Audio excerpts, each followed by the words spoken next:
Well, it's Wednesday, and we're with head coach of the Abbotsford Heat, Troy Ward. Thanks for doing this again. Happy holidays. How was the time away? It was good. Thanks, Ryan. It was just good to be home and be a dad for 3 days straight and have time with my two boys. So it was good. Thanks.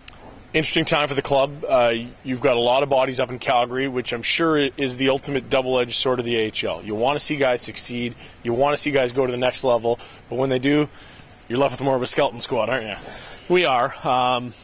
But that's the league we're in. We understand that we're here to develop players, and we take the players that we get and we work with them and we make them the best we can, and then we give them a chance to succeed up above. And that's a great part about the process we're going through. Last year as an assistant here, we didn't have guys go up, I think, until the end of January or February, not one guy. We've had an abundance of people up this year, and we have 5 up there right now. Some of them may never return, but we'll bring other guys in and give opportunity, and the guys that have been with us all year are continuing to work hard every day to improve so that they get a chance. And probably compressing that matter is the fact you've had some injuries, but it appears you're getting healthier. A lot of guys we talked about in early December is, well, after the Christmas break they'll be close. Who's close, and who can we expect to see in the near future? Well, close as John Rowe. I think John should be able to play this week. Here we play obviously Thursday, Friday, but he should be able to go. We're hoping we can get 2 games out of him. Sylvester, Banks, and Martin are still a little bit of time away, maybe another week, maybe a couple for a couple of those guys. But we'll manage that well. We're not going to try and win the Calder Cup right now this week or next week, and we've got to be patient. And when you got guys like Banks and Sylvester, like for me as a guy that's been around this league, they're better players once they're 100%, and they're small to begin with. So I'm in no hurry to bring these guys back, and we'll be real patient with them and get them 100% before we give them a chance. On the other side of the other end of the scale for size would be Reddy Savanins. It sounds like he's good to go because you didn't mention him, so that's probably good news. He is ready to go. He was cleared the last day we played there in Chicago before the break. He took a test, and he was cleared that day for contact. He practiced here last night. We'll practice again today and seems to be ready to go, so that's encouraging.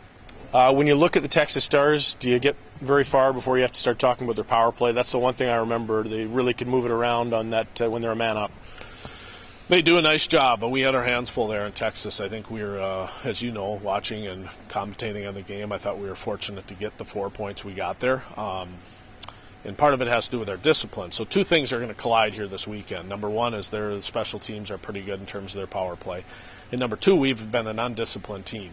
We've had our moments, whether it's been through our structure or whether it's been through an individual situation, whether it's been just playing too hard at times. We have some guys that play pretty hard and take reckless penalties. We've got to be a better disciplined team this weekend and hopefully give them less chances. They've got Matt Fraser, who's leading the league in power play or for rookies of power play goals. A very dangerous guy. If there's a New Year's resolution for the Abbotsford Heat, what is it? You talk about dumb penalties. You could remove those, getting guys back. What would it be? Well, I think the one thing that still happens at this level, all players have to develop, and all players have to do a better job within the role that they have as this team turns the corner down the stretch. And as we turn the corner, whatever pieces we may not have here, that's up to management. We can't control that. So for me, the New Year's resolution is the guys that we have in control on a day-to-day basis have to take another step in their development. And sometimes that's fundamentally with some guys just playing better fundamental hockey, and sometimes it's just becoming a better player, whether it's fundamentals or in our system or doing things simpler as we go through the process. I'd like to see our team just become a little bit more steady in some offensive areas, and that will be maturity for us and becoming more simple offensively. And we haven't quite got there yet in the first half. Obviously, we haven't scored a ton of goals yet. We have to score more goals. I like the way we're preventing them, but we have to score more goals, so I'd like to see us simpler. Thanks as always, Coach, for your time. Wednesdays with Ward. Find more on abbotsfordheat.com. We're on Twitter, Facebook, YouTube, and the Heat Hub as well.